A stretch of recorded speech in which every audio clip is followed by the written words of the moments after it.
చదివిన తర్వాత ఏదో వేరే కంట్రీలో జాబ్ చేయడానికి వెళ్తారు, అక్కడనే సెటిల్ అయిపోయి ఇక్కడ ఇండియా ఎందుకులే అని అక్కడనే ఆ యొక్క అలవాట్లకి అలవాటు పడిపోయి అక్కడనే సెటిల్ అయిపోయే వాళ్ళు చాలామంది ఉంటారు.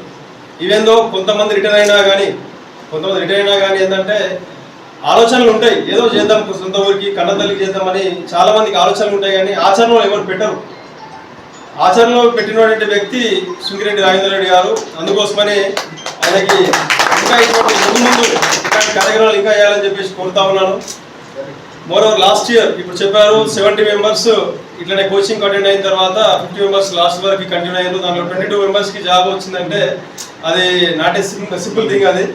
అలాగే ఇప్పుడు మా యొక్క కర్తాల్లో ఒక సెక్టార్లో మీరు ఈ యొక్క ఇనిషియేటివ్ తీసుకున్నారు.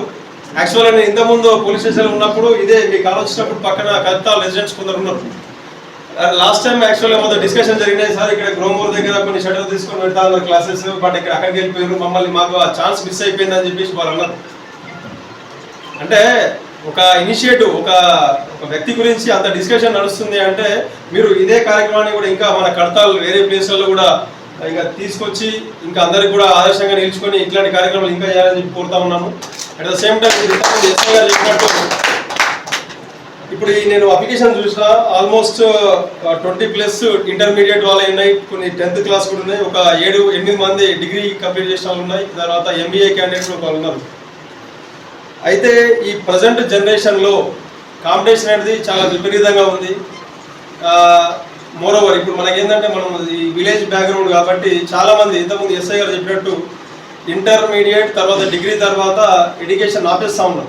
ఎందుకంటే మేము కూడా యాక్చువల్గా విలేజ్లు వదిలి మేము కూడా వాటికి ఇప్పుడు మీ విలేజ్లలో చూస్తే చాలామంది యూత్ ఉండొచ్చు, బట్ దాంట్లో ఒక 10% 20% ఇప్పుడు క్లాసెస్ గురించి వచ్చి ఉంటుంది. అందరికి కూడా దీని మీద అంటే ఇంట్రెస్ట్ ఉండకపోవచ్చు, లేకపోతే ఇప్పుడు మీకు ఇంట్రెస్ట్ వచ్చినందుకే మిమ్మల్ని కొంచెం అభినందించాల్సిన పరిస్థితి వచ్చింది. ఎందుకంటే చాలామంది ఎటువంటి సిచ్యువేషన్లో ఉన్నారంటే హాలిడేస్ వచ్చినప్పుడు ఏదో ట్రిప్లకి వెళ్ళడం లేకపోతే ఎంజాయ్ చేయడం అని చెప్పేసి ఆలోచిస్తుంది తప్పించి చదువుకోవాలి, ఏదో ఒక రకంగా మన యొక్క కెరీర్ని ఒక సరైన పంతాలు పెడదామని చెప్పేసి చాలా తక్కువ మంది ఆలోచిస్తూ ఉన్నారు. మేము కూడా డిగ్రీ అయిపోయింది, అది పీజీ అయిపోయింది. పీజీ అవడంతో నేను కోచింగ్ యాక్చువల్గా తీసుకోలేదు, బట్ ఉన్న మెటీరియల్ తీసుకొని ఒక 6 months గట్టిగా చదివితే మాకు జాబ్ వచ్చింది, ఎస్ఐ జాబ్. కాకపోతే బయట చాలామంది ఇప్పుడు తెలుసుకునేలో మీరు చూస్తే తెలుస్తూ ఉంటుంది, వేల మంది ఎస్ఐ కోచింగ్ల గురించి కానిస్టేబుల్ గురించి రోడ్ల మీద తిరుగుతూ ఉంటారు. ఒక్కొక్కళ్ళకి ఆ ఓన్లీ కోచింగ్ ఫీజే 15,000 నుంచి 20,000 ఉంటుంది. అర్థమైందా? మళ్ళీ ఎక్కడన్నా ఉండాలి, మీరు హాస్టల్లో ఉండాలి. ఇప్పుడు ఓన్లీ కోచింగ్ ఫీజు వచ్చేసి 15,000 నుంచి 20,000 ఉంటే మళ్ళీ మీరు అక్కడ కోచింగ్ తీసుకోవడానికి 3 months 6 months హాస్టల్స్లో ఉండాలి. హాస్టల్ ఉండడానికి మళ్ళీ ఒక 5,000 రూపాయలు. అర్థమైందా?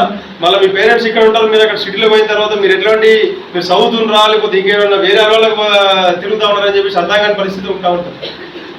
ఇట్లాంటి సిచ్యువేషన్స్లలో మీ అందరికీ కూడా మీ ఉన్న దగ్గరికే కోచింగ్ సెంటర్ తీసుకొచ్చి మిమ్మల్ని అందరికీ కూడా ఒక సరైన మార్గం చూపెట్టినటువంటి సుంకిరెడ్డి గారికి నిజంగా హ్యాట్సాప్ చెప్తా ఉన్నాం. కూడా ఈ కార్యక్రమం ఏదైతే ఉందో మీరు ఇప్పుడు ఫస్ట్ రోజు ఎట్లయితే ఉన్నారో లాస్ట్ వరకు కూడా ఇదే కంటిన్యూ అయ్యి ఎవరైతే టీచింగ్ చేస్తూ ఉన్నారో మీరు ప్రజెంట్ ఉన్నటువంటి ట్రెండ్స్లలో ఎట్లయితే మీకు కోచింగ్ అవసరం ఉందో, తర్వాత ఎటువంటి రీసెంట్ టైమ్స్లో ఉన్నటువంటి క్వశ్చన్ పేపర్స్ అన్ని కూడా వాళ్ళకి చెప్పి తర్వాత సిలబస్ని కూడా ఇన్ టైం లేదైతే 2 months ఉందా 60 days. ఈ 60 daysని కూడా మీరు 100%గా ఫుల్ ఫ్లెడ్జ్గా యూజ్ చేసుకుంటే మీరు 100% ఇంతకుముందు ఏదైతే అమర్యాలో రిపీట్ అయిందో 50 మెంబర్స్లో 22% కంటే మీకు ఆల్మోస్ట్ 44% మీకు రిజల్ట్ వచ్చింది. సేమ్ టైమ్స్లో ఇట్లాంటివి మీరు కూడా చాలామంది 50% ఏవో మీరు మళ్ళీ జాబులు తెచ్చుకుంటారని ఆశిస్తూ ఉన్నాం.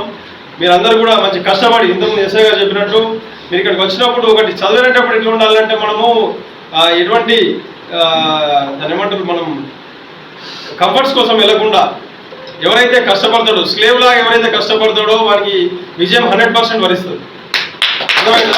మనం చదివేటప్పుడు బానిసలాగా చదవాలి, చదువుకు బానిసై చదవాలి. నేను నా గురించి చెప్తున్నాను. నేను 24 hours పడుకునేటప్పుడు ఈ 7 hours తప్ప మిగిలిన 16 hours చదువుకునేటప్పుడు వంట వండుకునేటప్పుడు కూడా చదువుకుంటూనే చదివేది. ఎస్ఐ చదివినప్పుడు అయితే 15 hours 16 hours కంప్లీట్ చదువుకుంటూనే ఉండేది. అట్లా చదివాం కాబట్టి ఇప్పుడు మీ ముంగట ఈ పొజిషన్లో కూర్చున్నాం. మీరు కూడా ఇప్పుడున్న కాంపిటీషన్లో ఇంకెక్కువ ఇట్లాంటి సిచ్యువేషన్ ఉంది. మీరు అందుకోసమని దీన్ని చదివి మంచిగా మంచి జాబులు తీసుకుంటారని ఆశిస్తూ ఉన్నాం. మళ్ళా నెక్స్ట్ టైం విజిట్ చేసినప్పుడు మళ్ళీ సింగిరెడ్డి గారికి మళ్ళీ కంపల్సరీ అడుగుతాం. మా యొక్క ఏదైతే ఈరోజు ఇన్విటేషన్కి వచ్చినప్పుడు ఎంతమంది అయితే ఉన్నారో దీంట్లో ఎంతమంది జాబులు వచ్చినాయి పక్కా అడుగుతాం. అందుకోసం మీరు అందరూ కూడా చదివి మంచి జాబులు తీసుకుంటారని ఆశిస్తూ ఉన్నాం. ఈ యొక్క కార్యక్రమాన్ని ఇన్వైట్ చేసినందుకు సింగిరెడ్డి రాఘవేంద్ర రెడ్డి గారికి మనస్ఫూర్తిగా అభినందిస్తూ థ్యాంక్ యూ చెప్తున్నాను. Thank you.